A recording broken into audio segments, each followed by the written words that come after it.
घ्या साहेब घ्या, हे घ्या पैसे. अहो, परदेशी अहो घ्या साहेब, साहेब, नाही घ्या घ्या, खरंच घ्या. हे बघा जास्त नाही आमच्याकडे, हे घ्या, हे पैसे घ्या तुम्ही, बस हे घ्या. आयकॉन वाल्याला इकडे पात्र तुम्ही केलेलं आहे, त्याची बीड कॅपॅसिटी आहे का, त्याची माहिती आहे का तुमच्याकडे? तर त्याला अपात्र कशामुळे केलाय? कामाचा अनुभव. मग ज्या माणसाला कामाचा अनुभव नाही त्या माणसाला इथं पात्र कोणाला विचारून गेलाय? काय तुमच्या हातात काही पैसे देणार नाही आणि आमच्याकडे खरे पैसे नाहीयेत, खोटेत बाबा. पाहिजे असतील तर घ्या साहेब पैसे, घ्या हे घ्या, हे घ्या पैसे. नाही नाही, ऐका ना ऐका ना, अहो, हे बघा, हे बघा. हे घ्या, घ्या ना पैसे तुम्ही. हे बघा आम्ही मूर्ख आहे का? घ्या साहेब, घ्या, पैसे घ्या, काय प्रॉब्लेम नाही. पाहिजेत का?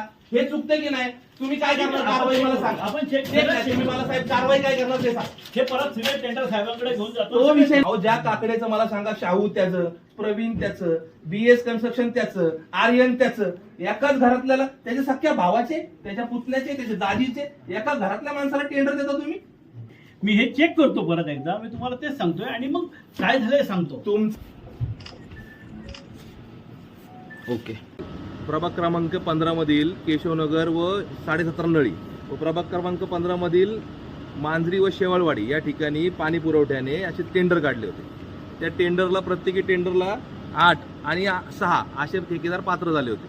त्यामध्ये डॉक्युमेंटेशनच्या पार्टमध्ये या लोकांनी त्यांच्या मर्जीतील ठेकेदारला म्हणजेच BSK construction, Prajwal enterprises, Shahu construction आणि आयकॉन कन्स्ट्रक्शन या आयकॉन एंटरप्राइजेस या लोकांना पात्र केलं.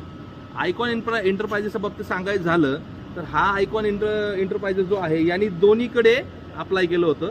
एकीकडे त्याला सांगितलं की बाबा तुझ्याकडे कामाचा अनुभव नसल्याने आम्ही तुला बाद करत आहोत. तुम्ही हे बघू शकता इथं आयकॉन काय, आणि ह्याच आयकॉनवाल्याला इकडे पात्र केलेलं आहे, तुम्ही इथे बघू शकता.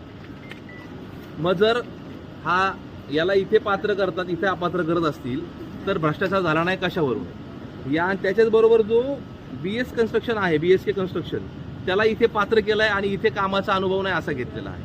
त्यानंतरून ह्याच आयकॉनचा जर तुम्ही पाहिलं, या आयकॉन एंटरप्राइजेसचा बीड जो आहे, म्हणजे इथे हा प्रज्वल म्हणून ठेकेदार आहे, याला बीड कॅपॅसिटी सर्टिफिकेटवरती चालू कामाची रक्कम नाहीये, म्हणजे त्याचं लिमिटेशन 0 आहे, म्हणून त्याला अपात्र केला. आणि ह्या आयकॉनवाल्यांनी यांना सबमिशन केलेल्या डॉक्युमेंटमध्ये बीडमध्ये त्याची रक्कम 0 आहे अशा पद्धतीचं त्यांनी सर्टिफिकेट देऊन पण त्याला पात्र केलं. मग 100% भ्रष्टाचार झालेला आहे. खरा ठेकेदार काम करणारा प्रामाणिक त्याला काम द्यायचं नाही, त्याच्याकडनं पैशाची मागणी करायची, म्हणून यांना प्रतियात्मक पैसे देऊन मी यांना पैसे यांच्या ऑफिसमध्ये उधळण केलेली आहेत.